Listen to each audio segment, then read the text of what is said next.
Do you prefer change or continuation? That is the question the Poles will answer on May 10th during the first round of presidential election all over the country.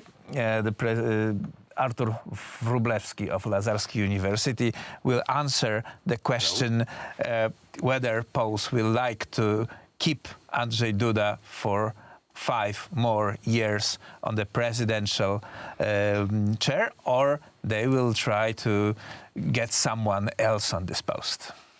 The election results will be very tight, no doubt about this, because Poland is a very polarized country. We have people supporting the current government and the process which has been launched 5 years ago.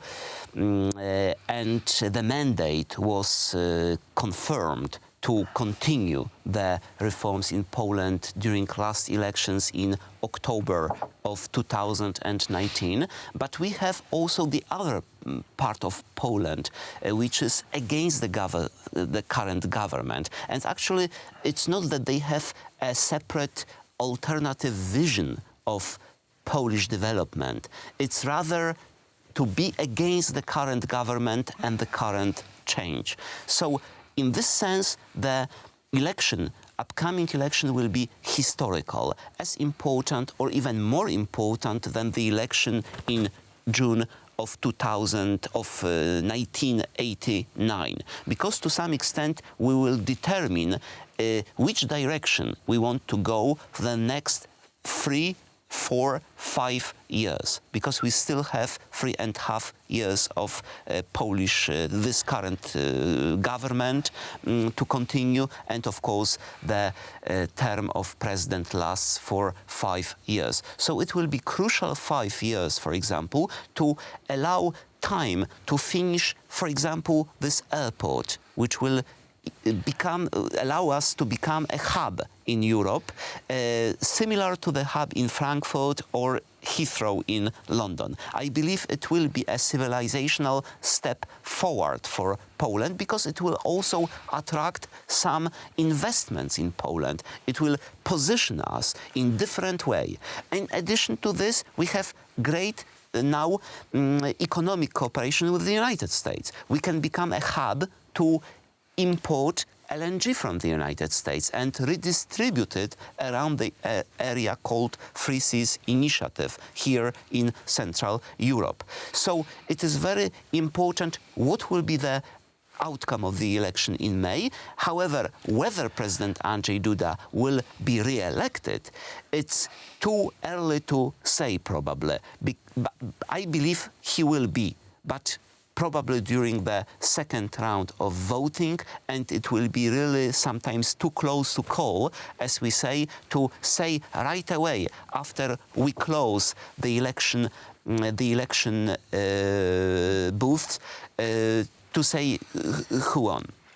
We will tell, but you mentioned very rightfully those pillars of this government policy. The first is a nationalistic economical policy. That means we want to sell more than we import from other countries. Another is defense or security cooperation with NATO, which means very close relationships with the United States. We are only witnessing the 20,000 American troops being transported from the United States to Europe. That's the first of such convoy since 1986, as I believe that was the last time when during the Cold War these exercises were conducted. And also this economical cooperation with this focus that the world is splitting, that China will not play such a position as it has now, because their role will be diminished by the United States, and we want to be in the camp of the winner, which we think the United States will be. The coronavirus is speeding up this process of fading China from the world economy? I don't think so. Of course, there will be a slowdown, economic slowdown for China, no doubt, but also for the European Union, for the United States, because China is exporting many parts needed to construct cars or computers or in Europe. For or medicines. chemicals, exactly, in Europe or in the United States. So there will be a problem for the chain of delivery of certain products and parts needed for the construction of cars or electronics. However, let's remember that we went through many crises before, even relating to the viruses like African swine fever, SARS, 2009.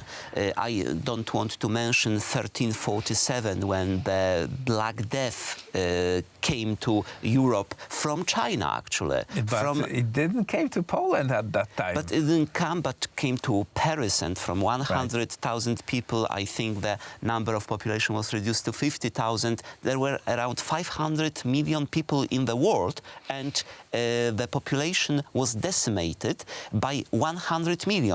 1/5 of population in the world simply died because of this pest or Black Death in 14th century. 100 years ago, we had a virus, H1N1, the Spanish flu. The Spanish flu, exactly. And 500 million people got sick, but 50 million died. We survived as the world. Actually, 100 years ago, there was only 1,500,000,000 people on the planet. Now we have almost 8 billion people on the planet. It's something to think about. And we survived. So I think we survive. In addition, I would say that we can see positive sides of this coronavirus. Everybody is talking negative. I would point to positive sides. Like, for example, the oil is cheaper now. 1 week ago, the price dropped to 53, 51 for Brent and for West Texas Intermediary oil. So we have cheaper gasoline. We don't see maybe it yet on the gas station, but we will probably see it. Or as Larry Kudlow, the economic advisor to President Trump, said, it's good time to buy, for example, shares on the exchange, because the price of shares for companies like, for example, electronic companies or car companies are dropping down. Of course, the price of shares for companies like medical, pharmaceutical are now going up. So it's time maybe to invest money in something which will be, again, valued very much in the future.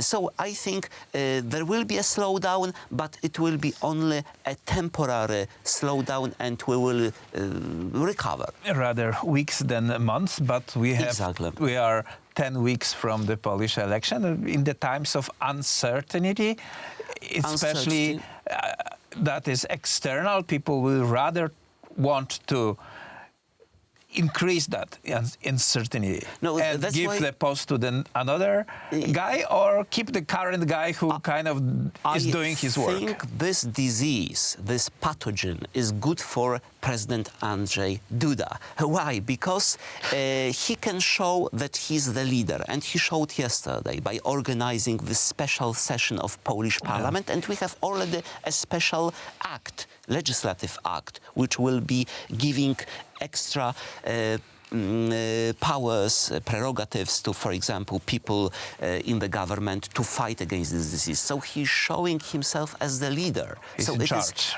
He's in charge. It's helping him definitely. But of course, it can the disease, this small virus, very small virus, can kill his chances if he fails as a leader. Let's remember how much criticism President George W. Bush Jr. got in 2005 after his slow reaction to Katrina hurricane. Or recently, when something bad about Dorian hurricane, and President Trump said, I think it will not affect his chances to be re-elected, but the President Duda stands big chance to show himself as a leader, but of course it is also dangerous thing for him if he fails to play important role and to show himself in this presidential format as the national leader. And this is wrap up of this conversation. Artur Wróblewski of Lazarski University, sir. Thank you very much. And I invite you for another Poland Daily Business conversation tomorrow, next time.